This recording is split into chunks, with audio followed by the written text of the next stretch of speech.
Hello, everybody. Welcome to today's episode on marriage, relationship. So, today we'll be talking about actions that can drive your partner, your husband, or your wife away. So, sit back, relax, and enjoy this ride with me. So, if you've not subscribed, kindly subscribe, like, and share this video. So today we'll be talking about actions that pushes your spouse away, that make them get fed up and want to leave. Number one is keeping quiet when you need to talk. When you know that there's an issue, you are pretending that like nothing happened. You don't want to talk about it. You don't care how the person is feeling about it. Or you see your partner, your husband or your wife is just moody for like unusual. You can't even walk up to the person and say, oh, what is wrong? What happened? Is it work? Is it? But you pretend like, oh, it's none of my business. It can be like that for all I care. So when you care less, you don't want to talk about anything. Something comes up, you don't want to talk about it. You instead of you to talk about it, you better call somebody outside and you are talking about it. And your partner is hearing it, that you are talking about it on phone. And both of you live in the same house. That can break somebody's heart. It can make somebody feel not wanted in that marriage. So when you know there is a need for discussion, please bring the matter to the table and let's talk. No matter how little the discussion is, always bring something that you know is worth talking about. Let's talk about it. And also, when your wife or your husband come up with issue that you know that need to be discussed, and you're like, oh, I'm busy, I will talk about it later, always make time to have discussions in your marriage for it to work. Number two, when you make your husband or your wife an option instead of a priority. You have to prioritize the person you love. When you're married to somebody, you saw every other person outside before you chose this person. So when you are married, don't treat them like an option, like you have every other thing that is so important to you that they are always on the list of all the things you want to do. They are always on the bottom of your list. You don't have any value. You don't place value on them. It's when you are done with every other thing that you come and take up their case and say, okay, it's now that I have time for you. No, it doesn't work that way. Don't make your partner an option. Make them a priority. When you make your partner an option all the time, is when every other thing is sorted out, that you now say, hey, what did you say? You are trying to now put the person, look for where to shovel the person inside. Trying to make, oh, now I think I have some space for you. Let me put you inside here. No. That person is supposed to be the number one on your priority, on your list. Before you do anything, and you traveling, that person is supposed to be number one. You're thinking about how this thing is going to affect this person. You are taking a decision. Your decision is based on how it's going to affect this person. You guys are supposed to talk it off, talk it together, make an arrangement, make that person a priority. You have so many things to do, but this person should be the priority on your list. Should be the number one. Is when you have had this person in mind, every other thing can follow. I don't know how other people do it, but I'm talking about if you don't want to push your partner, your wife or your husband away from your marriage, you are not trying to sideline them.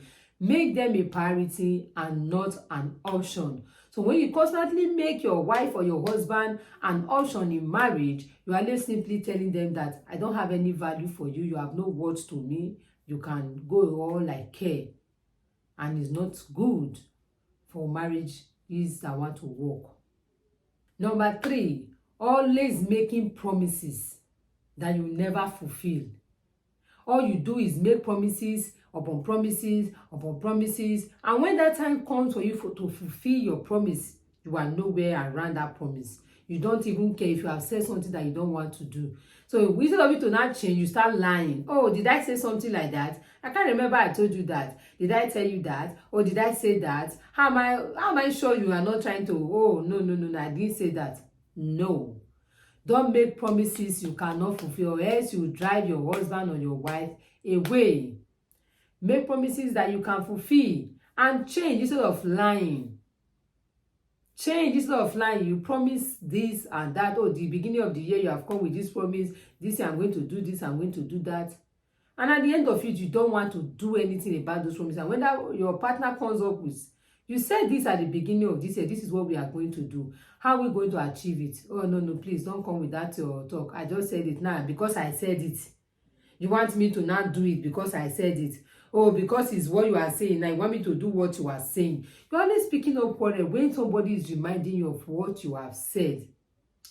Or when somebody is trying to tell you, this is what you said. Instead of you to change, you lie. Someone will say, did I say that? Oh, I didn't know I didn't say that. So let's try and do better. Number 4 is avoiding them when they need you the most. You know your husband or your wife needs your help.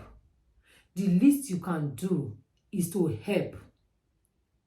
Help has nothing to do with only money. It's not only money alone you need to help somebody. You can show kindness. You can show care. You can give your time. The most painful part is when you know this person can help you, but choose not to help you. You are pushing your husband or your wife away. When they need you the most, you are nowhere to be found. You don't care what happens. You are always concerned about yourself, me, myself, and I. It's always I. No, marriage doesn't work that way. Abandoning the person or the people you claim you love when they need you the most, that is not love. You are only teaching them how to live without you, how to excel without you, how to make progress in life without you. And trust me, when they finally break that yoke, or when they finally do those things that you are unwilling to help them with, you will not be needed anymore. Even when you come back and try to say, okay, let me help now, they're already getting the help they need. So you are no longer of any use to them. So you are thereby pushing your partner away from the marriage.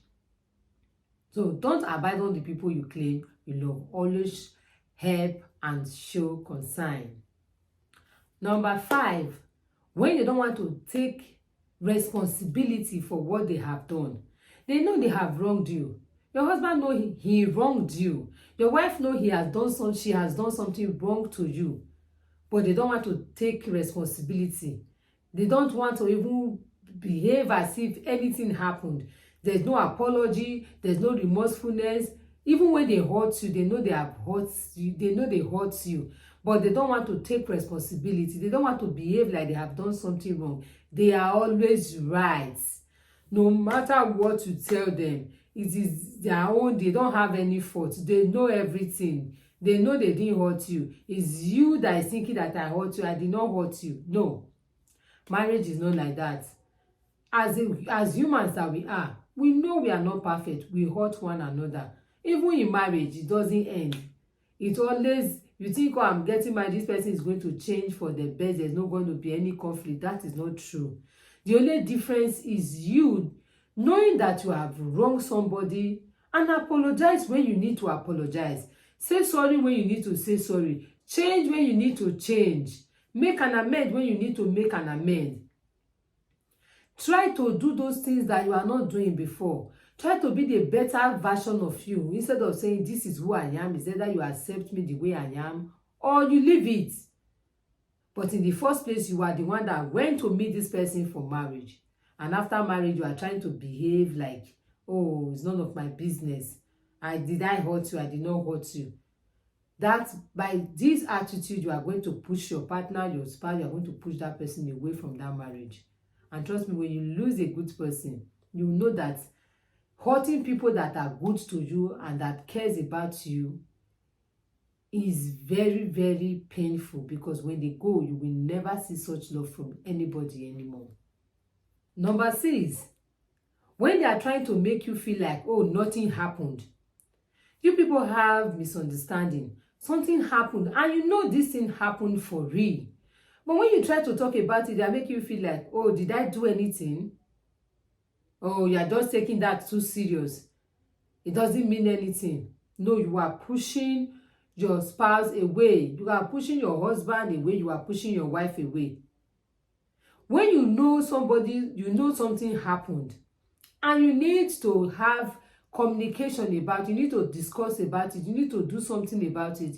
Don't pretend like nothing happened. Don't pretend like, oh, it doesn't mean anything. Do I have to go over because of that little thing? I have to start talking. Or because of that little thing, that's why you are angry. Or because of this, did I really even do anything to you? Did I even hurt you? Or because of that little, do you know what other people are passing through in their marriages? Just because of this little thing you are just talking.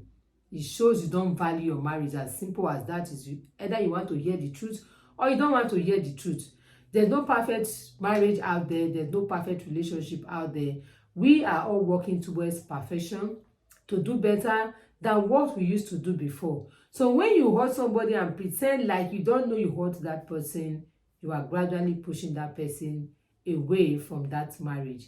And I pray God help us to have this spirit of humility, spirit of change, spirit of willing to drop our pride and to love the more. God help us all in Jesus' name. Love you guys. Bye-bye.